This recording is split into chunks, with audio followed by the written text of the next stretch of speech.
ونتوكل عليه ونعوذ بالله من شرور أنفسنا ومن سيئات أعمالنا من يهده الله فلا مضل له ومن يضلله فلا هادي له ونشهد أن لا إله إلا الله وحده لا شريك له ونشهد أن سيدنا وحبيبنا ومولانا محمدا عبده ورسوله أما بعد فيا أيها الهادرون رحمنا ورحمكم الله فقد قال الله تعالى جل جلاله وعما نواله في كلامه المجيد والفرقان الحميد أعوذ بالله من الشيطان الرجيم بسم الله الرحمن الرحيم إن أولياء الله لا خوف عليهم ولا هم يحزنون وقال الله تعالى في موضع آخر ولا تهنوا ولا تحزنوا وأنتم الأعلون إن كنتم مؤمنين صدق الله العظيم وقال النبي صلى الله عليه وسلم إذا مات الإنسان انقطع عنه عمله إلا من ثلاثة إلى آخر الحديث أو كما قال عليه الصلاة والسلام وقال الله تعالى تعظيما لنبيه وتكريما لحبيبه إن الله وملائكته يصلون على النبي يا أيها الذين آمنوا صلوا عليه وسلموا تسليما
ডানা মেরে উড়ে যেতাম সোনার মদিনায়।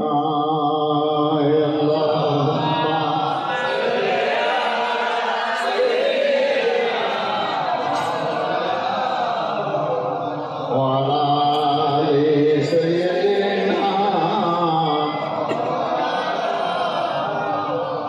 আকাশেতে মেঘ চড়ে তারাও আনন্দে বলে, আকাশেতে মেঘ চড়ে তারাও আনন্দে বলে, গভীর গর্জনে বলে লা ইলাহা ইল্লাল্লাহ,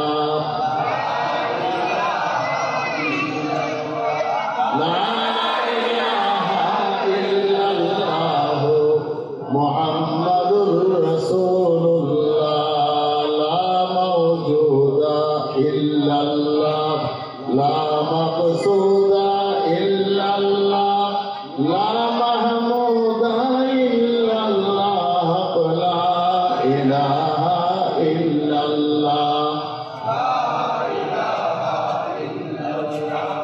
লা ইলাহা ইল্লাল্লাহ মুহাম্মাদুর রাসূলুল্লাহ। আসমানের মালিক যে আল্লাহ, জমিনের মালিক সেই আল্লাহ, হায়াতের মালিক যে আল্লাহ, মওতের মালিক সেই আল্লাহ, বলো লা ইলাহা ইল্লাল্লাহ, লা ইলাহা ইল্লাল্লাহ মুহাম্মাদুর রাসূলুল্লাহ, হাসবি রব্বি জাল্লাল্লাহ, মা ফি কলবি গায়রুল্লাহ, নূর মুহাম্মদ সাল্লাল্লাহু, লা ইলাহা ইল্লাল্লাহ, লা ইলাহা ইল্লাল্লাহ মুহাম্মাদুর রাসূলুল্লাহ। আল্লাহুম্মা সাল্লি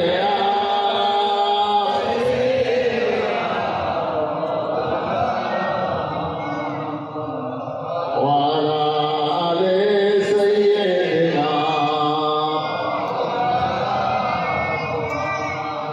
শুকরিয়া মহান আল্লাহ, সন্ধ্যার পর থেকে কেরাত গজলের মাধ্যমে এতক্ষণ যাবৎ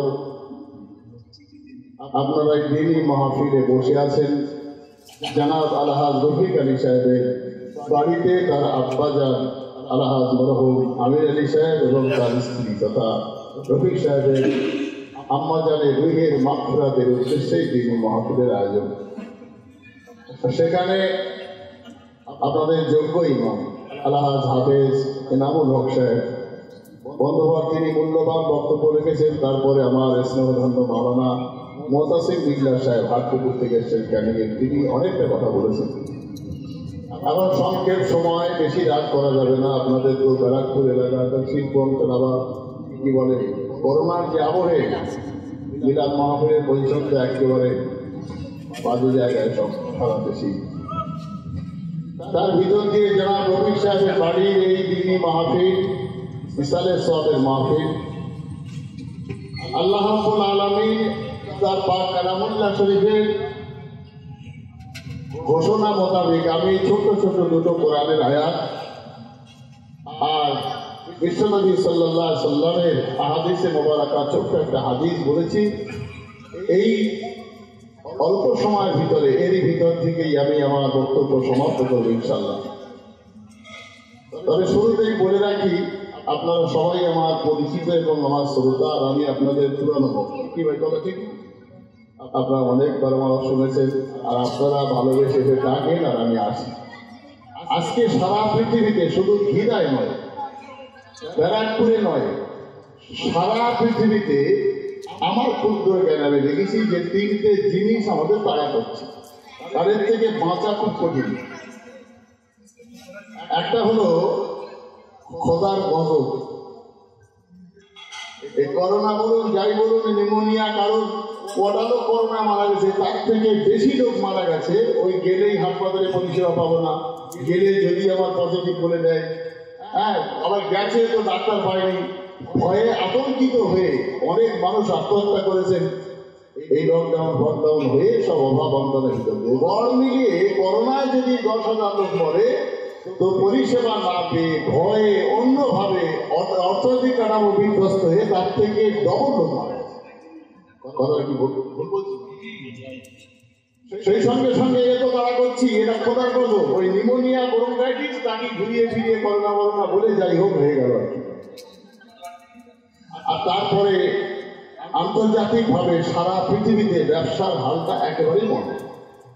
যতক্ষণ না প্লেন জাপান, জার্মান, কোরিয়া থেকে মাল কলকাতায়, মুম্বাই, মহারাষ্ট্রে না আসে, কলকাতার মাল যতক্ষণ বাংলাদেশ, ইন্দোনেশিয়া, মালয়েশিয়া না যায়, গড় মিলিয়ে দেখা গেল যে আন্তর্জাতিকভাবে ব্যবসার হালটা খারাপ হয়ে যাওয়ার জন্যে, অগণিত মানুষের বেকারত্ব বেড়ে যাওয়ার জন্যে, বিভিন্ন কোম্পানি তাদের কর্মচারী ছাঁটাই করার জন্যে সারা দেশ আর্থিকভাবে একেবারে বিধ্বস্ত। নাকি কথা ঠিক বলছি? নাম্বার 3, সেটাই হলো সব থেকে বড় ভয়াবহ বিপদ। এ দুটো তো পেটের জ্বালা, অভাবের জ্বালা, আর খোদার গজব। আর খোদার গজবে যারা মারা যায় এই কি বলে একটা মহামারীতে, হাদিস শরীফে এসেছে এদেরকে শহীদে হুকমি বলা হয়। অর্থাৎ করোনা নামক ব্যাধিতে ইমানদার মোমেন মুসলমান যারা মারা গেছেন তারা সব শহীদের সঙ্গে তাদের হাসর নাসর হবে। যেটা বলুন সুবহানাল্লাহ। আল্লাহ যেন তাদের হাসরটা শহীদদের সঙ্গে করে। আরেকবার বলুন আল্লাহুম্মা আমিন। মহতারাম, আর একটা জিনিস আমাদের তাড়া করছে, তার থেকে বাঁচা কঠিন। আর সেই কথাটা বললেই সমাজের মানুষ বলে মিলাদে উঠলে মনছে একটা বলে থাকি। মিলাদে উঠলো রফিক সাহেবের আব্বা হিসাবে সব কি বলছেন, যেটা তারা করছে সেটা খুব ভয়াবহ বিপদ। আমাদের সামনে যদি একটা বিরাট ধরনের বাঘ হাত হয়ে থাকে, আপনি সামনে আগাতে পারবেন না। পিছনের দিকে চেয়ে দেখছেন যে পিছনে যাবো, সেদিকে দেখছেন একটা সাপ হাত হয়ে আছে। সামনে বাঘ, পিছনে সাপ। আপনি দৌড়ে যেতে যেতে দেখছেন একটা কুয়া, আপনি মনে করছেন যে এর ভিতরে লাভ মারি, দেখছেন ওর ভিতরে কুমির একটা হাত হয়ে চেয়ে আছে।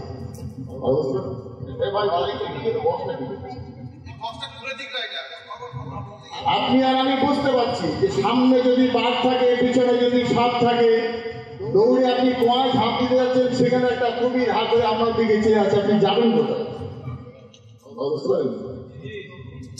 অর্থনৈতিক কাঠামো যেমন বিধ্বস্ত, মহামারী যেমন আমাদের উপরে চেপে পড়েছে, আমাদের কর্মফল বলি আর আল্লাহর পরীক্ষা বলি, সেই সঙ্গে সারা ভারতবর্ষ যেখানে অগণিত হিন্দু, মুসলমান, শিখ, ইসাই সম্মিলিতভাবে জানকে কোরবানি করে ভারত স্বাধীন করেছিলেন, সেই স্বাধীনতা সংগ্রামীগুলো তারা সবাই শহীদের দরজা পেয়ে কবরস্থ হয়ে আছেন।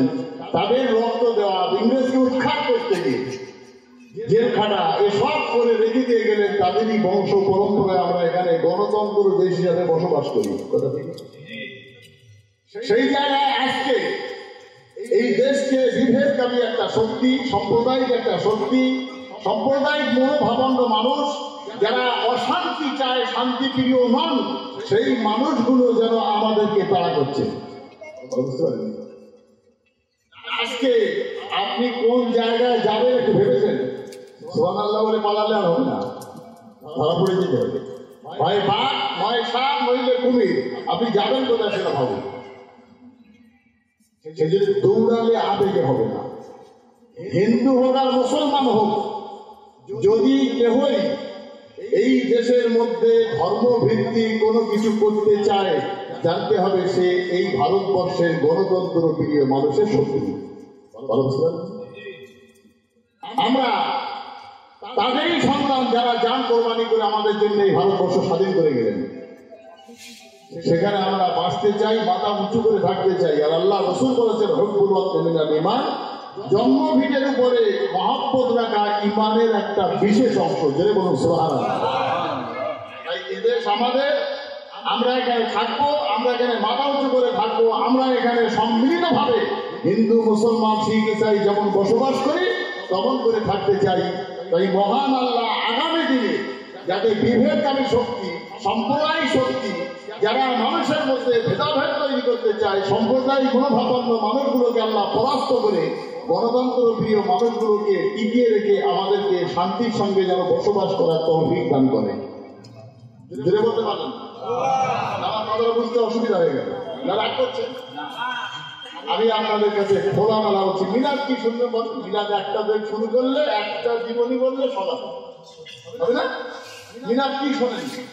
সারা পশ্চিম বাংলার খ্যাতনামা পীর ও মুর্শিদ সুলতান ওয়াইজিন ছোটদের ওয়াজ শোনালো কে? বর্তমানে ভারতবর্ষের পশ্চিম বাংলার ঐতিহাসিক বক্তা সম্রাট গোলাম আহমেদ বক্তা সাহেবের ওয়াজ শোনালো, বসে আছে। ওয়াজ কি শুনবেন বলেন? আমি যেটা বলবো আপনি সেটা জানেন, যেটা বলবো সেটাই আপনি জানেন। বলে কেন মিলাদ কেন? আমি রফিক সাহেবের এই মিলাদটা সারা পৃথিবীর মানুষের কাছে পৌঁছে দিতে চাই। মা বাপ মরে গেলে মানুষের কি করবে?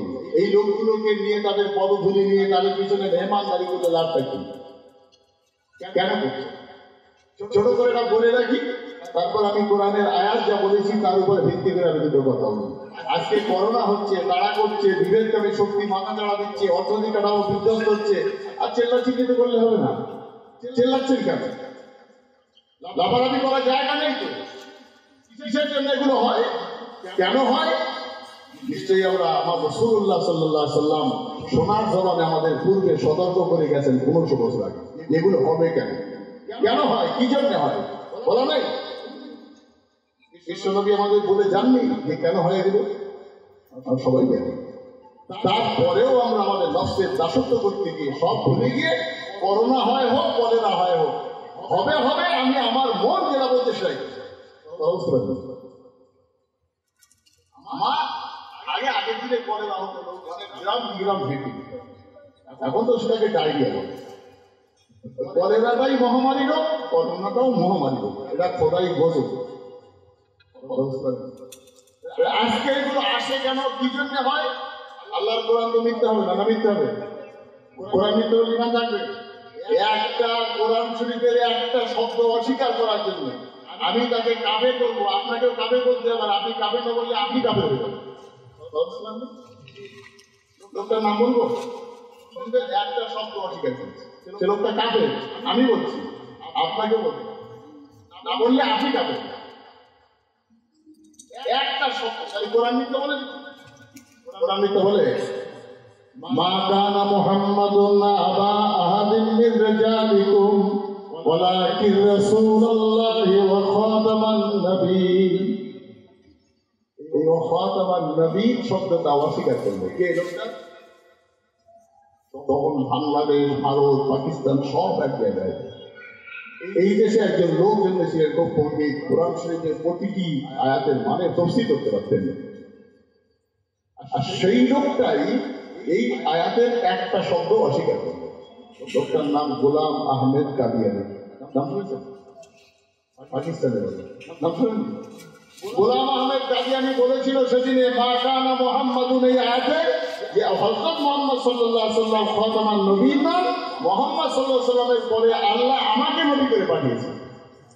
এই খাতামান শব্দটা কেটে দেওয়ার জন্য, না মানার জন্য গোলাম আহমেদ কাদিয়ানি কাফের। তার যদি কেউ কাফের না বলে সে নিজে কাফের হয়ে যাবে। অর্থাৎ কোরআন মিথ্যা বলে নাই, এটাই হলো ঈমানদার নাকি? একটা লোকটা যদি কেউ বলে ভুল, তাহলে তার ঈমান থাকবে। আপনি আর আমি সবাই জানি আল্লাহ তাআলা পৃথিবীতে যত কিতাব পাঠিয়েছিলেন, কত কিতাব পাঠিয়েছিলেন?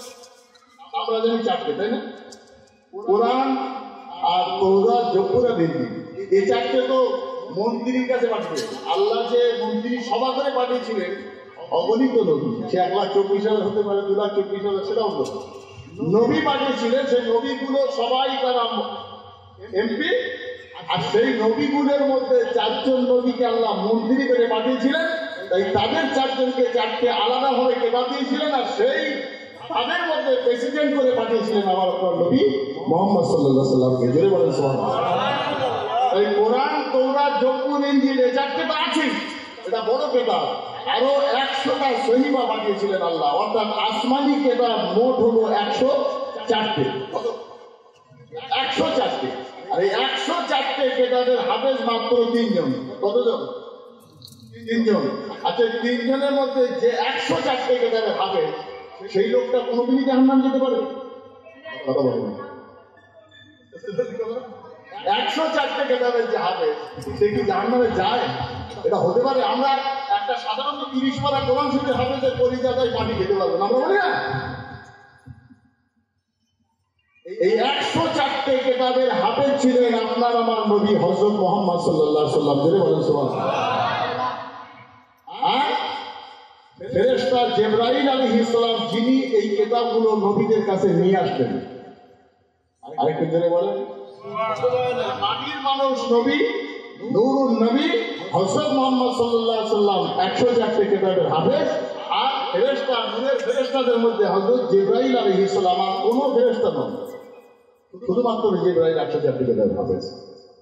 আর জিন জাতির মধ্যে মুআল্লিমুল মালাকুত ফেরেশতাদের লিডার মিস্টার ইবলিস 104টে কিতাবের হাফেজ।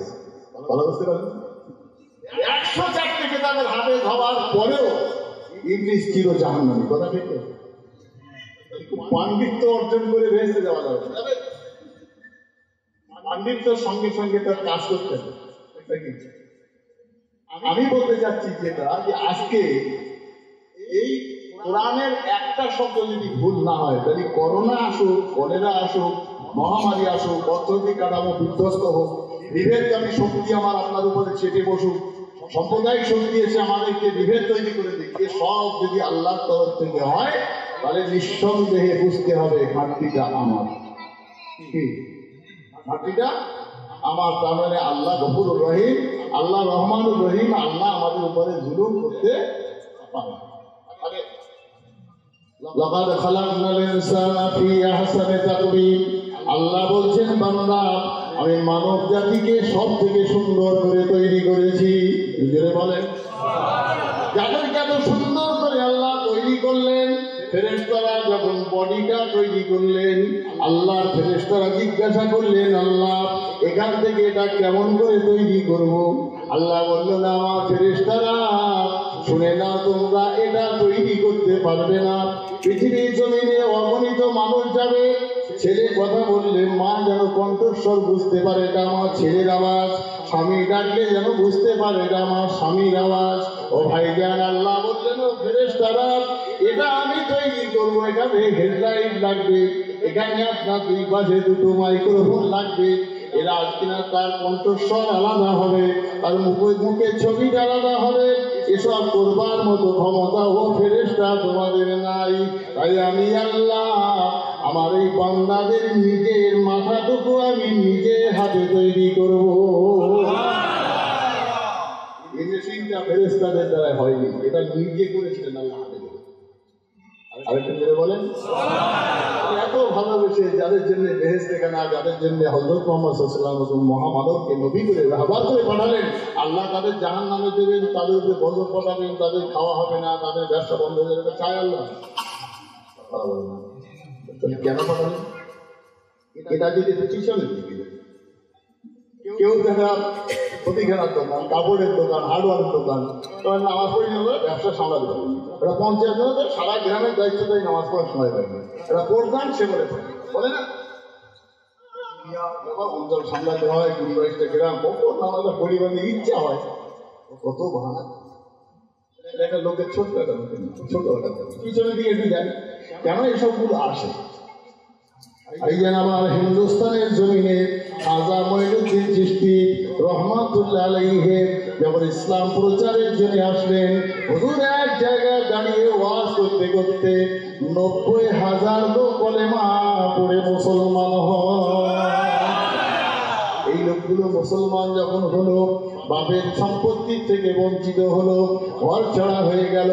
ও ভাইজান, ধর্মান্তর হয়ে গেলে আর নিশ্চয়ই বাপের দিকে জায়গা হয় না, হয় আমার তো সংখ্যাগুলো তারা নাকি মুসলমান সংখ্যালঘু।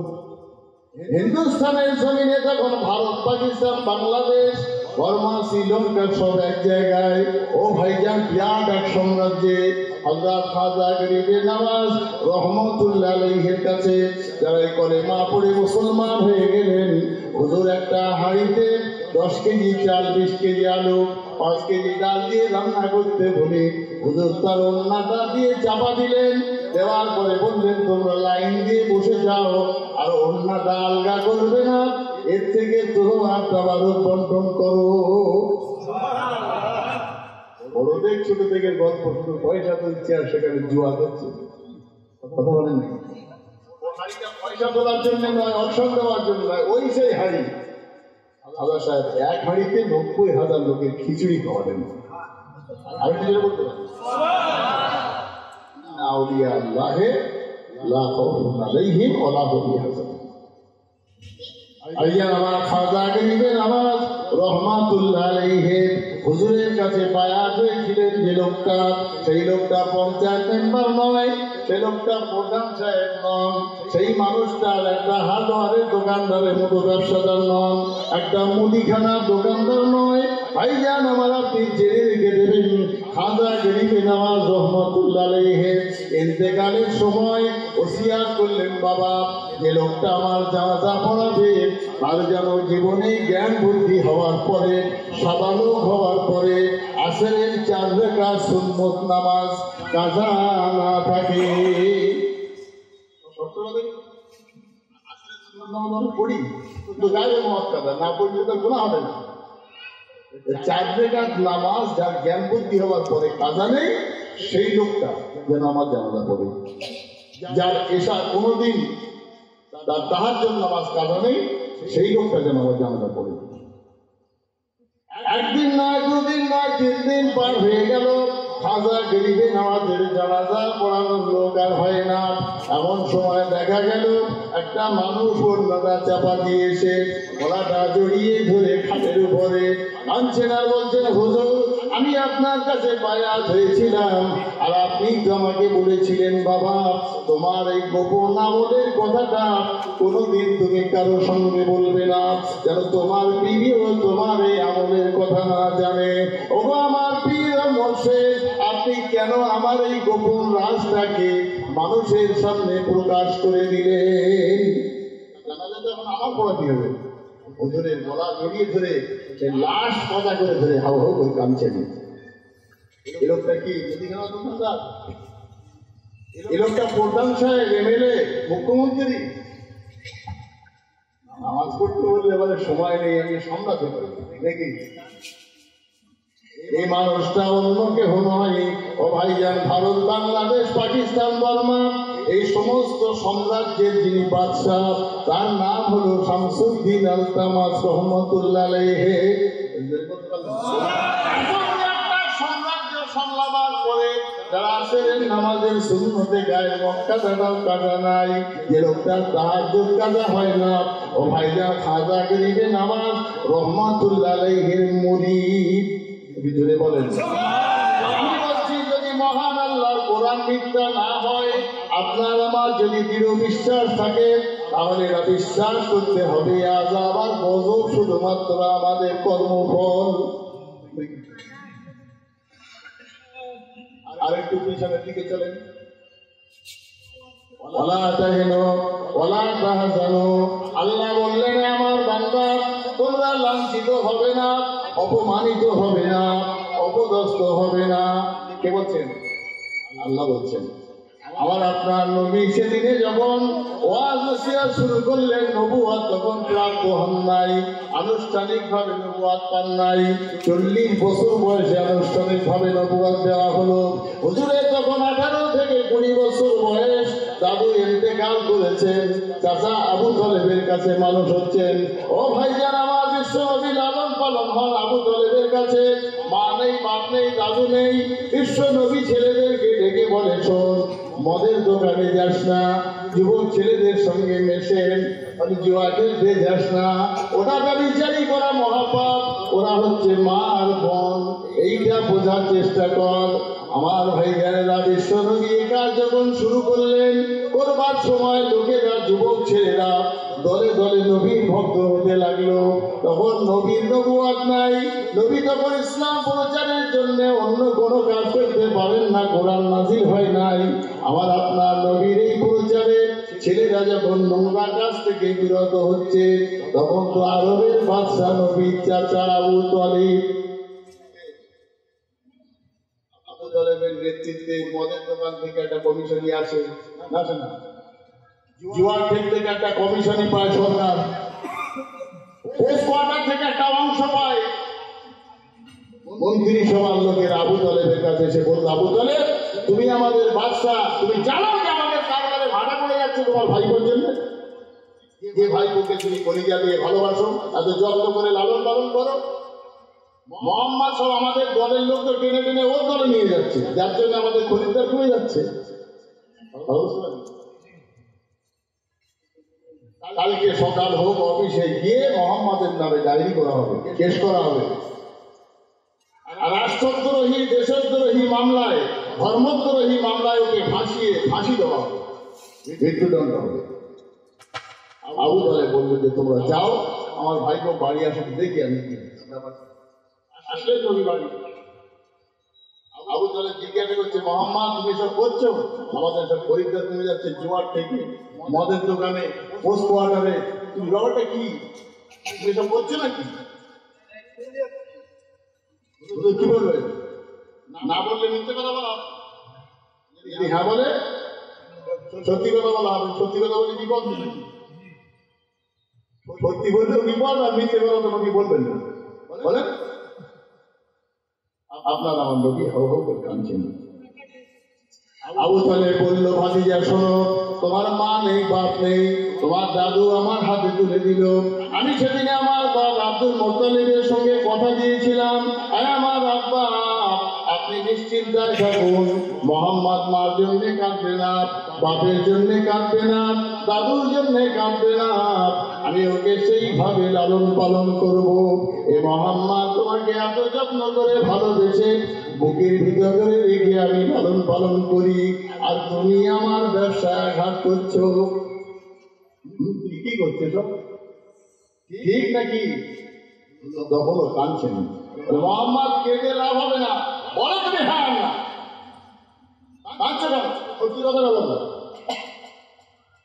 বিশ্বনবী আমার কেঁদে কেঁদে বলছেন, সব থেকে বড় পণ্ডিতকে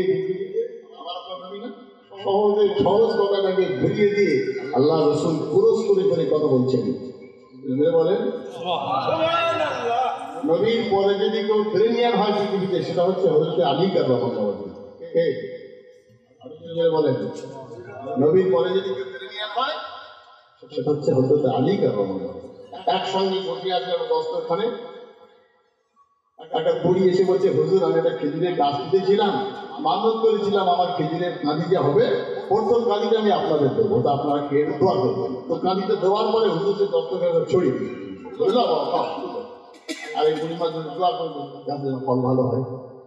তো সাহাবী আব্দুল্লাহ ইবনে জুবাইর, আবু হুরায়রা, হযরত আবু বকর, ওমর, উসমান, আলী সবাই আছেন, বসে একসঙ্গে খাচ্ছেন। তো সব থেকে যার বয়স কম, তার মুখটা বেশি করে চলে নাকি, যে বেশি খায় তাকে আমরা পেটুক বলি নাকি। সবার মধ্যে হযরত আলী কাররামাল্লাহু বেশি খেয়েছে, বয়সে কম, ছেলে বাচ্চা। তো হযরত আলীর সামনে তো 20-30টা হাঁড়ি, সবার সামনে বীজ আছে 5টা, 10টা, 7টা, 15টা। তো হযরত আলীর সামনে 20-30টা হাঁড়ি থেকে বিশ্বনবী হাসছেন আর বলছেন, আলী আমাদের মধ্যে অনেক পেটুক লোক আছে, সে একটু বেশি খায়। হযরত আলী তো হেরে যাচ্ছেন নাকি, মাথা একটা চুপ করে বসে আছে, কি হকুমের আমার পেটুক বললেন নবীজি? শ্বশুর আমার পেটুক করেছে, দেখি আমার শ্বশুরই এবার কি করে দেয়। আমাদের শ্বশুর জামাই আছে, বাপের জামাই বাড়িয়ে ঠিক করে বউ মিষ্টি বলে, এই বাপ আমি গাড়ি দেবো বল, আর কতদিন দেখতে থাকে কেউ জামাই আর নবী আর হযরত আলী কি সুন্দর কথা আছে, জামাই আর শ্বশুর।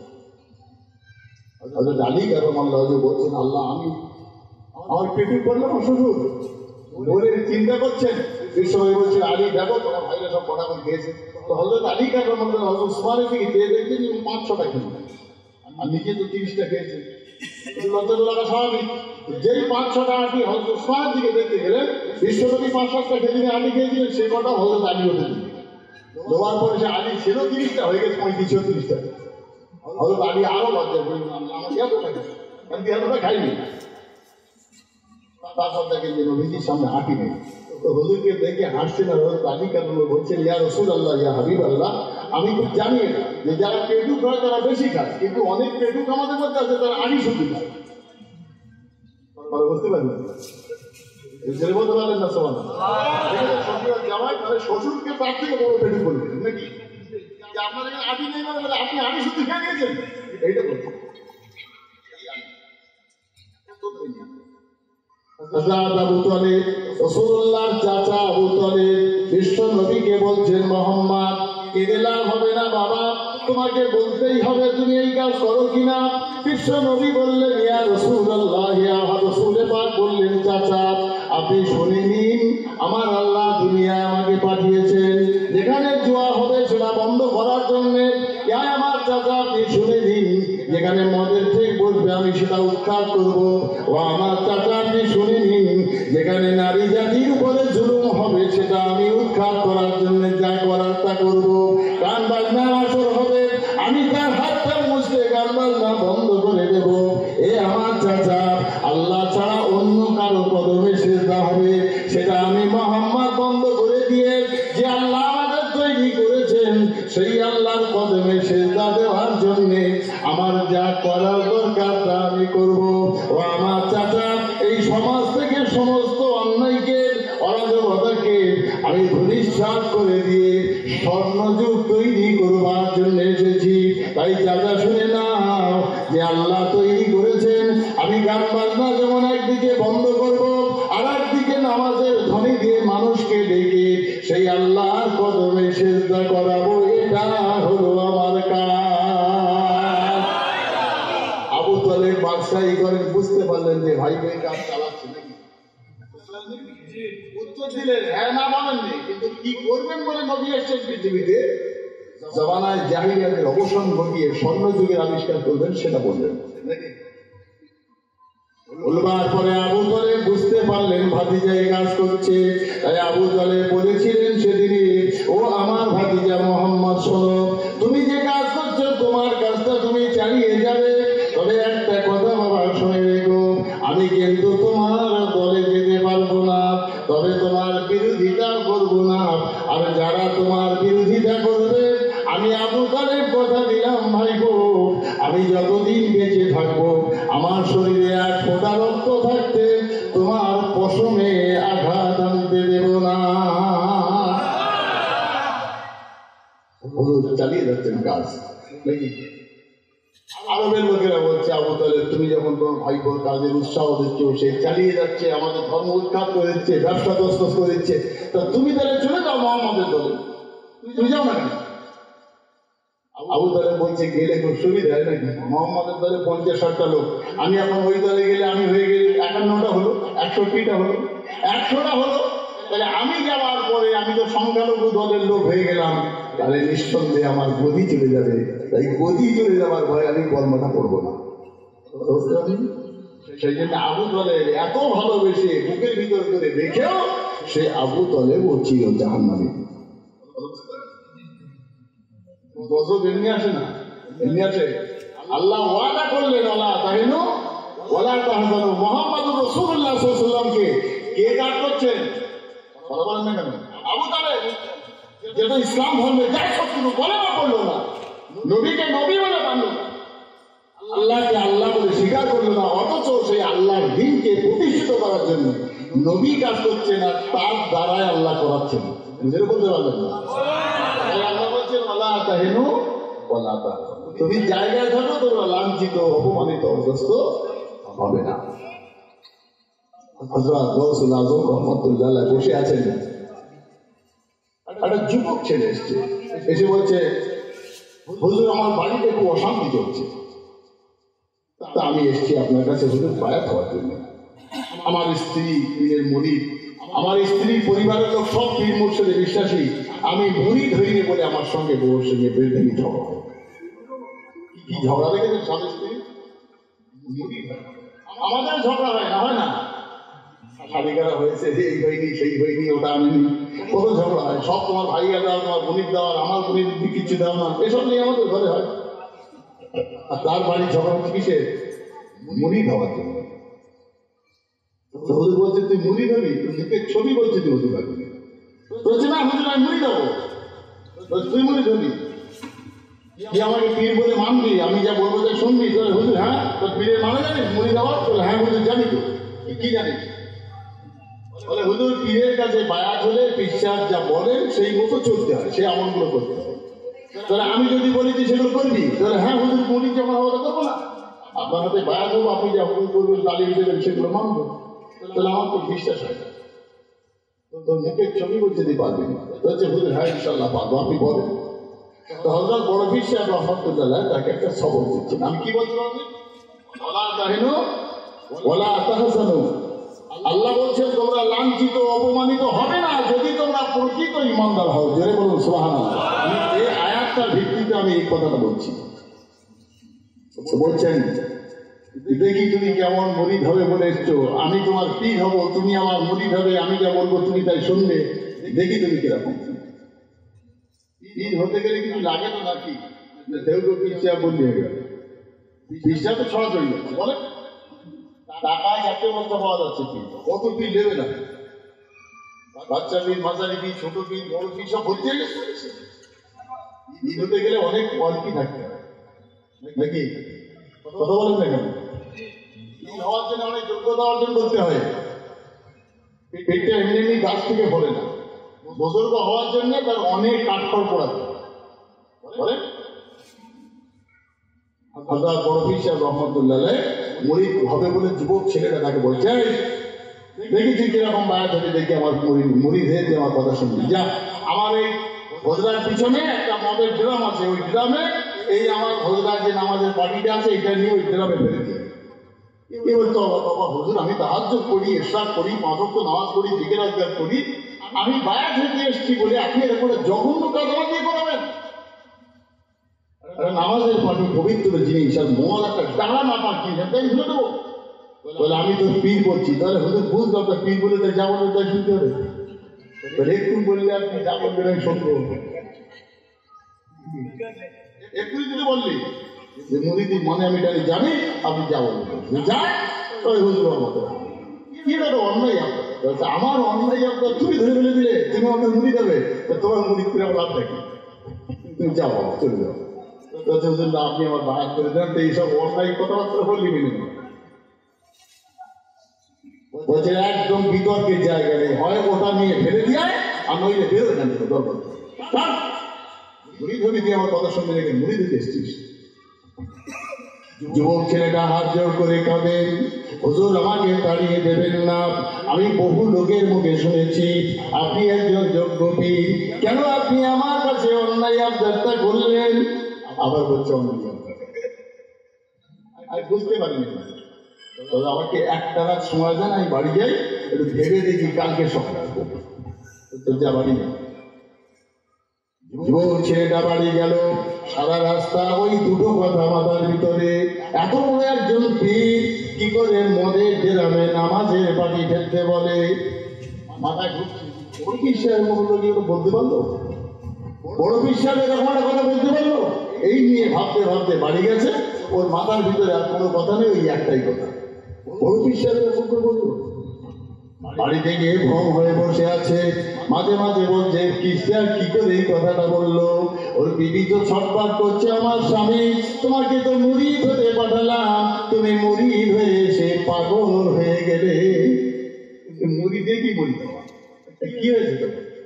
আচ্ছা বলেন স্বামী করে পাগলা বলছিস না, সে তো অর্ধ মেনি ছটফট করছে, ওর কি হয়ে বলো না। আর এর তো মেজাজ এমনি খারাপ, দেখেনি তারা জুয়া খেলে হেরে বাড়ি আসে পকেট খালি হয়ে যায়, আবার বউ যদি বলে হ্যাঁ ফোন করার কথা তো ঝড়কে ছাড়ে, এক জায়গায় বসে পকেট খালি আবার ফেরবেন না। স্বামীর মুখ খারাপ থাকলে বউ জ্বালাতন বেশি, বউ জ্বালাতন করলেই মার করতে হবে নাকি? অস্থির মনে পাগলের না ছটফট করছে না, শুধু বলছে আল্লাহ বড় বিশ্বাস কি করে এই কথাটা বলছে, কি বলেছে বলবে তোর কাছে যা। বউ বলে আল্লাহ কি জ্বালাই কি বলি, তোমার বলতে হবে না তো, তুমি একটু খাও নাকি, তুমি না গেলে আমি খাবো কি করে, তোর খাওয়া তুই খা, যা আমার কিছু খাও। ও খায়ও না, বউ খেলে আমার ভাই জানেরা, রাতের রাতটা পুরোপুরি স্বামী আর স্ত্রী খাওয়া হলো না। স্ত্রী বলে আমার স্বামী একবার ঘরে শোয়, একবার বারান্দায় আসে, একবার উঠোনে নামে, আর ঘুরে ফিরে আর বলে বড় বিশ্বাস কি করে বললো। আমি মাঝে মধ্যে জিজ্ঞাসা জিজ্ঞাসা করি, ওগো আমার স্বামী তুমি বলো বড় বিশ্বাস কি বলেছে, আমাকে ধমকাতে থাকে। এইভাবে সকাল হয়ে গেল, আমি জিজ্ঞাসা করলাম, ও আমার স্বামী সারা রাত তুমি পাগলামি করলে, আমার সঙ্গে তোমার মনের কথাটা তুমি বললে না, তুমিও খেলে না, আমাকেও খেতে দিলে না। ও আমার স্বামী তোমার কি মনে আছে আজকে দুপুরে আমার ভাই বড় মুসলমানের দাওয়াত আছে, আমাদের কি দাওয়াত যাবে? যায় দাওয়াত মানুষ ঘুরছে কি বড় বিষয় কি করে বলে দাও তোর বংশ ভাই বড় মুসলমান তুই যা, আমার যাওয়ার সময় আমি আটটা দিই বাবা, তুমি তাদের বাড়ি একটাই যাবে, তুই যাবে মানে তাহলে আমার বড় বিশ্বাসের কাছে আমার যেতে হবে কি করে? তোর কি বলেছে কি? তাহলে ওই কথা তো ঠিক বলো, কি বলেছে? নামাজের পার্টি মদের গ্রামে এসো।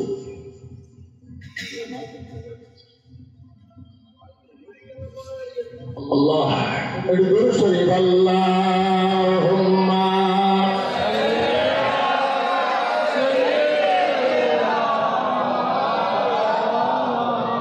ওয়ালা আলি সাইয়্যিদিনা। আলহামদুলিল্লাহ। তো মহতারাম হযরত গৌসুল আজম রহমাতুল্লাহ আলাইহি ওই মুরিদ তার স্ত্রীকে বলছে, দেখো শোনো, আমি তোমাকে নিয়ে তোমার বাপের বাড়ি পৌঁছে দেবো, ওরা যেন আমার জ্বালাতন না করে, আমি কিন্তু সোজা পিসারের কাছে যাবো, তোমার নামি দিয়ে আমি হুজুরের দরবারে যাবো। তাই চলো। তো স্বামী স্ত্রী দুইজনে যাচ্ছেন, যেতে যেতে একটা ফাঁকা মাঠ, প্রায় 1.5-2 কিলোমিটার রাস্তা মাঠ দিয়ে যেতে হবে, সেই রাস্তা দিয়ে যাচ্ছেন। যেতে যেতে 2-4 জন যুবক ছেলে এসে তারা অতর্কিত হামলা ঝুপঝাপ করে পেটা শুরু করলো ওই যুবক ছেলেটাকে, আর তার স্ত্রীকে ধরে নিয়ে চলে গেল।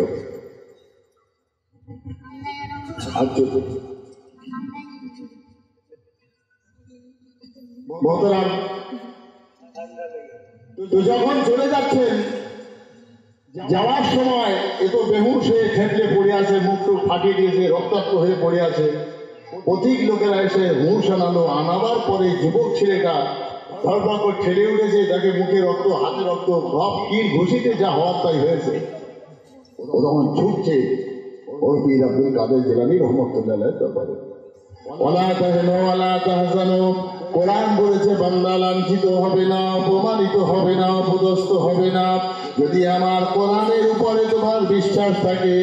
ইন কুনতুম মুমিনিন, প্রকৃত যদি ইমানদার হও। যদি বলেন সুবহানাল্লাহ। এ দৌড়ে দৌড়ে গেছে, গিয়ে দেখে হুজুর তার ধ্যানে বসে আছেন, পিছনে দাঁড়িয়ে দাঁড়িয়ে বলছে, হুজুর আমি আবু সালেহ এসছি। একবার দুবার তিনবার বলল, হুজুর হুজুরের ধ্যানেই বসে আছেন, তো তেলাওয়াত যাই করছেন, শুধু পিছনে দাঁড়িয়ে, হুজুর আমি আবু সালেহ এসছি, হুজুর আমি আবু সালেহ এসছি। হুজুর 3-4 বার হাঁটা ডাকার পরে আড্ডা ঘুরিয়ে দেখে সেই ছেলেটাই। বলে, বাবা আবু সালেহ, তোমার মুখ ফেটে কেন? তোমার মুখ দিয়ে রক্ত বার হচ্ছে কেন? হাত পা ছেঁড়া কেন? বলে, হুজুরে গল্প পরে শোনাবো। ও আল্লাহর ওলি, আমার বউটাকে 4-5 জন নিয়ে পালিয়ে গেছে, আপনি দয়া করে তাবিজ কবজ দেন যাতে আমার বিবিটা ফিরে আসে। গল্প পরে শোনাবো, আগে আমার বউটা ফেরাবার ব্যবস্থা করুন। 4 জন যুবক ছেলে নিয়ে চলে গেছে অপহরণ করে, সে কোন হালে আছে আমি জানি না। হুজুর আমার স্ত্রীটাকে আমার কাছে ফিরিয়ে দেন। হুজুর চুপ করে আছে, ও তো হালকা করছে, হুজুর আমার স্ত্রী ওর কাছে পৌঁছলে আবারও ছেড়ে ছিঁড়ে ফিরে গেছে, আবার হুজুর এক ধমক দেশে সঙ্গে ফিরে ধরে, আল্লাহ কি হলো, কি বলতে পারবে? তোর কালকে আমি একটা কথা বললাম, তুই আমার কথা শুনলি না, আজকে যদি আবার একটা কথা বলি, তুই কি আমার কথা মানবি? বলে, হুজুর হ্যাঁ মানবো। তার বিশ্বাস হয় না, তাহলে তুই কালকে মানে আজ মানবি? তাহলে হুজুর কালকের ব্যাপার আলাদা, আজকের ব্যাপার আলাদা। আপনি নামাজের পার্টি দিতে বলবেন, আজকে আমি পৌঁছে গেছে, যা বলবেন তাই নাকি? তো কাজে এমনি ওঠে না, ঠেলায় পড়ি ওঠে, ওটা ঠেলায় পড়ে যাওয়া, হুজুর যা বলবে তাই শুনবে। বলছে, যুবক ছেলে শুনে নাও, আমি তোমাকে 50টা টাকা দেব। এই টাকাটা নিয়ে তুমি মার্কেটে যাবে, দেখবে পশ্চিম দিকে একটা দোতলা বিল্ডিং আছে। ওই বিল্ডিং এ গিয়ে অফিস ঘরে ঢুকবে, ওখানে গিয়ে 50টা টাকাও জমা দেবে আর দিয়ে বলবে আমি 8 নম্বর ঘরে যাব। বলে, হুজুর তওবা তওবা, ছি ওখানে মানুষ যায়, ওটা পোস্ট কোয়ার্টার। তাহলে আমি তো বলছি তো ওখানে যেতে হবে, দেখেন দেখে ও আমাদের হবে না, আমার জীবনে করোনার দিকে চোখ তুলে দেখিনি, আর আপনি কোথায় যেতে বলছেন? ছি, ওখানে মানুষ যায়। তাহলে আমি বলতে হচ্ছি আমার কথা শুনবে। তাহলে হুজুরটা শোনার মতন কথা বলেন তো, ওখানে লোক যায়, ওটা নোংরা জায়গা। বলছি জাতি ওটা চলে যা, আমি যেটা বলছি যদি তুই আমার কথা শুনিস তাই তোর বউ দাঁড়াবে। আমি কি করে বলবি যে ওর ছেলেটা কালকে তো কথা শুনিনি, আজকে তো বিরাট কলে পড়ে গেল, নিরুপায় হয়ে গেছে, টাকাটা হাত দিয়ে ধরেছে। ধরবার পরে বলছেন, আল্লাহ আমি আমার জীবনের বড় নারীর দিকে চোখ তুলে কোনোদিন দেখি নাই। ও আমার আল্লাহ, আমি তাহাজ্জুদ কাজা করি নাই, 5 ওয়াক্ত নামাজ কালাম পড়ি, ইশরাক আওয়াবিন চাষ যতটা পারি চেষ্টা করি। আল্লাহ আমার জীবনে আমি এরকম জিনা ব্যভিচারী কোনোদিন করি নাই। আল্লাহ এখন যে বিপদে পড়েছি, তোমার মাহবুব বান্দা গৌসুল আজম হযরত পীর গৌসুল আজম বলছেন আমাকে যেতে। তাই আল্লাহ এই টাকাটা আমি হাতে ধরলাম, উনি আমাকে টাকাটা দিয়েছে। আল্লাহ এই টাকা নিয়ে আমি যাচ্ছি পোস্ট কোয়ার্টারে, যা পাপ হয় যেন সব বড় বিশ্বাসের হয়। আমার পাঠাচ্ছি যাবো, উনিতে যা পাপটা হয় যেন সব উনার হয়।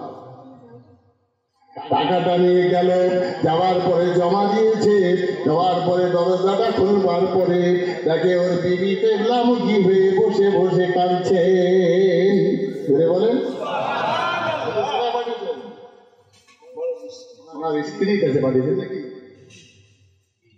হযরত বিশ্বাসের মুরিদ আবু সালেহ বলছেন, বিবি দেখেছে বটে, মনটা খুশি হয়েছে, এই তো আমার স্ত্রী। কিন্তু দাঁড়িয়ে দাঁড়িয়ে ভাবছেন, আল্লাহ এই বদ্ধ ঘরের ভিতরে আমার স্ত্রী সতীত্ব বজায় রাখতে পারে নাই, এ নিশ্চয়ই খারাপ হয়ে গেছে, নষ্ট হয়ে গেছে। তাই দাঁড়িয়ে দাঁড়িয়ে ভাবছেন। ওই সময় হযরত আবু সালেহর বিবি বলছেন, এ আমার স্বামী, তুমি দাঁড়িয়ে যেটা ভাবছো সেটা নয়। আমার স্বামী, তুমি ভাবছো আমি নোংরা হয়ে গেছি, আমার সতীত্ব বজায় নাই। তুমি যেটা ভাবছো আমার স্বামী আবু সালেহ, তুমি কি কোরআন মানো না? আল্লাহ কি ওয়াদা করেন নাই, ওয়ালা তাহিনু ওয়ালা তাহজানু ওয়া আনতুমুল আ'লাউনা ইন কুনতুম মুমিনিন। হে আবু সালেহ, আমার স্বামী শুনে নাও, যে প্রকৃত ঈমানদার হবে আল্লাহ তার হেফাজত করে। এটা কি তুমি বিশ্বাস করো না? যদি বিশ্বাস করো তাহলে তুমি আমার কাছে এসো। আবু সালেহ দৌড়ে গিয়ে বিবিকে জড়িয়ে ধরলেন। ধরবার পরে হাউ হাউ করে কাঁদেন আর বলেন, বিবি এই ঘরের ভিতরে তুমি ইজ্জত বাঁচালে কেমন করে? বলে, আমার স্বামী শুনে নাও, আমার এই ঘরে যতবার খরিদ্দার পাঠিয়ে দিয়েছে, এই ব্যবসাদারেরা তাদের লোক পয়সা নিয়ে পাঠিয়েছে। দরজা খুলবার পরে দেখে একটা বয়স্ক মানুষ সেখানে তরবারি নিয়ে বসে থাকেন, তার বাঘের পিঠে সওয়ার হয়ে। যে দরজা খুলে সে বাপরে মারে বলে পালিয়ে যায়। আমার স্বামী আমাকে নখের স্পর্শ করতে পারে নাই। হযরত আবু সালেহ বিবিকে নিয়ে রাতের অন্ধকারে ওই ঘর থেকে বেরিয়ে পড়লেন। পথিমধ্যে এসছে, সকাল হয়ে গেছে। বলছে, আমার বিবি, তুমি বলো সেই বুড়ো লোকটা যে তোমাকে এসে গার্ড করতো, এই লোকটাকে তুমি কি চেনো? বলে, আমার স্বামী লোকটা যখন বারবার এসছে, আমি একাধিকবার যখন দেখেছি, দেখলে চিনতে পারবো। বলতে বলতে হুজুরের দরবার শরীফে গিয়ে পৌঁছালেন। বলছেন, আমার স্বামী, যে লোকটা আমার দরজায় গিয়ে গার্ড করতেন, ওই সে পুরো লোকটা বসে আছে। আরেকটু জোরে বলতে পারো।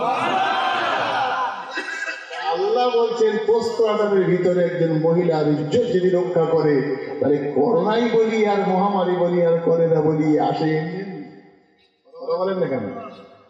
ওয়ালা তাহিনু ওয়ালা তাহজানু, এর উপর যদি বিশ্বাস থাকে তাহলে নিঃসন্দেহে আল্লাহ তাআলার এই আযাব, গজব, বিপদ আপদ যেটাই আসছে সেটা আমাদের কর্ম। আমরা কোরআনের প্রতি যদি বিশ্বাস পরিপূর্ণ রাখতে পারতাম, নিঃসন্দেহে মহান আল্লাহ আমাদের উপরে এই আযাব আর গজব পাঠাতো না, পাঠাতো। যখন ইহুদি জাতিরা বিধ্বস্ত হয়ে পড়লো, নোংরামিতে ছেয়ে পড়লো, তাদের উপরেই তো আল্লাহ ফেরাউনকে পাঠালো। এক একজন জালিম বাদশা পাঠিয়েছেন। আজকে লকডাউন করছে এই সরকার, সেটা কি ট্রাম্প লকডাউন করলে, লকডাউনের আগে হয়েছে কোনোদিন বলে মনে হয়? শুনেছেন? এটা ইংরেজি ভাষায় লকডাউন করেছে নাকি বলে? ইংরেজি ভাষা লকডাউন হয়নি এর পূর্বে? অনেকবার হয়েছে। আপনি আমি জানিনি, সে বিষয়টা বোঝায়নি। যারা বোঝাবেন তারা হয়তো নিজেরাই বোঝেন। এরকম হতে পারে নাকি? আমি একদিন আসছি বাইকে করে, বললেন তো আমার প্রমাণটা এখানে আছে। আর এটা উঁচু রাস্তা তো, হরিবেড়ে একটু উপাসটা খারাপ, ঠিক আমার মুখ থেকে এটা পড়ে। আর একদম উড়ি দেখি দুটো পুলিশ ভ্যান, 10-12 পুলিশ ভ্যান, তখন একেবারে চাবি কেড়ে নিচ্ছে, উদ্বোস করাচ্ছে, এইরকম একটা চরম পরিস্থিতি। তখন ওই লকডাউন তো আমাকে না, আপনি একটা শিক্ষিত লোক, আপনি জ্ঞানী লোক, জানেন না এটা ভালো করে মাছটা ভেজে নেন। তাহলে এটা স্যার এটা কি আপনি বলতে মাছটা যাবেন কথা বলবো? তো পরে গাড়িটা সাইড করেছি, বলছি স্যার তুমি ক্ষমা করবেন, আমি দুটো কথা বলছি, তোমার বলো। তাহলে এটাকে আপনি বলছেন মাছ, এটাকে ইংরেজি ভাষায় মাছ বলছেন। আমি জানি এটা বাংলায় গেঁজে বা মুখোশ বলে নাকি? গেঁজে বা মুখোশ বলে, ইংরেজিতে মাছ বলে। এখন লোক এটা দুটো কারণে বলে, হয় করোনা হওয়ার ভয়ে, আর নইলে পুলিশের মারি ভয়। এটা কি আমি স্যার হয় আপনাদের মারি ভয়, আর তা না হলে করোনার ভয়। দুটো কারণে লোক মাছ করছে বা গেঁজে বা মুখোশ করছে। আর এই মুখোশ বা গেঁজের কথা আমার নবী 1500 বছর আগে পড়ে গেছেন। জেনে বলুন সুবহানাল্লাহ। কিরকম ভাবে হুজুর সাল্লাল্লাহু আলাইহি ওয়াসাল্লাম তথা মক্কার লোকেরা দেখেছেন, ওড়না মাথায় থাকে, উপরে একটা বেড থাকে, দেখেননি? আর উটের পিঠে যখন ওঠে, যখন লু চলে তখন দেখেছেন? রাসূল কারীম সাল্লাল্লাহু আলাইহি ওয়াসাল্লামের এই আদর্শ হলো এটা। হালকা চিটচিট করে বৃষ্টি হবে বর্ষাকাল, তখন এটা মাথায় থাকলে চিটচিড়ে বৃষ্টি আপনার মাথায় পড়বে না, চুলটা ভিজবে না, সর্দি কাঁচা, সর্দি হাঁচি হবে না। সেই জন্য এটা নিয়ে জোর বৃষ্টি এলে আপনি আশ্রয় যাবেন, হালকা হলে এতে রোগটা হয়ে যাবে নাকি? কথা বলেন নাকি? লু যখন চলে এটা যদি বেঁধে নেন তাহলে একটা ধোঁয়া ধুলোবালি নাক দিয়ে ঢুকবে না। আর শীতকালে যদি মানুষ এটা বেঁধে নেয় তাহলে তার মুখে ঠান্ডা ঢুকে নাক দিয়ে তার সর্দি হবে না। অর্থাৎ শীতকালে, বর্ষাকালে এবং গরমের সময়, লু চলার সময় বিশ্ব নবী এই মুকুট বা গেঁজে দিতে বলে গেছেন। আমরা দেখি এটা আমাদের দুর্বলতা। পুলিশ বলছে আপনি যান যান, কথা বলেন নাকি? আগে বলছে বলে আপনি যান, বুঝতে পেরেছি। আমাদের লকডাউন ফকডাউন আগে হয়েছে, আমরা জানিনি, জানানো হয়নি, হয়তো আমি জানিনি বলে আপনাকে বলতে পারিনি। হযরত মুসা আলাইহিস সালাম পৃথিবীতে আসবেন, ফেরাউন লকডাউন করেনি, কথা বলেন না কেন? মুসা পৃথিবীতে আসবে, ফেরাউন লকডাউন করে দিলে যা বাচ্চা জন্মাবে এই কদিনের মধ্যে সবকটা জবাই কর, চতুর্দিকে লকডাউন করে, একটা বাচ্চা যেন ফাঁকায় না যায়। শরীফ আল্লাহুম্মা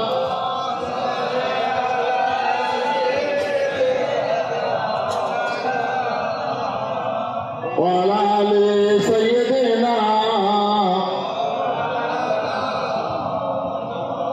তোমাদের মুসা আলাইহিস সালামকে তো খুব সুকৌশলে আল্লাহ বাঁচাবেন বলেই সে ভেলায় করে পাঠালো। তারপরে ফেরাউনের বোন কাছে লালন পালন হয়েছে, অনেক লম্বা ইতিহাস, আমি সেদিকে গিয়ে সময়টা কাটাচ্ছে। লকডাউন ফেরাউন করেছিল না, করেনি? কথা বলেন। হযরত ইব্রাহিম আলাইহিস সালামকে আল্লাহ পৃথিবীতে পাঠাবেন, জাতির জনক বাপ ইব্রাহিম আলাইহিস সালাম নাকি? জাতির জনক ইব্রাহিম, কোরবানি সেখান থেকে, মুসলমানি সেখান থেকে, মেয়েদের গহনা করে আমাদের বামুনেরা সব ইব্রাহিম আলাইহিস সালাম থেকে নাকি? শুনেননি? ইব্রাহিম আলাইহিস সালাম বসে বসে পাথর দিয়ে ঠুকে ঠুকে ওরা গরু গাড়ির চাকা তৈরি করলেন, আর করে বউর কানে লাগিয়ে দিলেন। জোরে বলতে পারলেন না সুবহানাল্লাহ? শোনা নেই? হাজরা সারা 200 দিনের ঝগড়া, শোনেননি? 200 দিনের ঝগড়া বাঁধালো ইব্রাহিম নবীর স্ত্রীরা। সারা বিবি বয়স তার ছোটটারে কানে টানে ছিদ্র করে দিলে হাজরা, ডোবার পরে খারাপ দেখাচ্ছে তো কাঁদছে, বলে আমার স্বামী থেকে যাওয়ার বউ, তোমার সই বড় বউ কি সর্বনাশ করে বলে কান্নাকাটি করছে। এবার আসলে তুই চিন্তা করিস না, ব্যবস্থা করে দিচ্ছি।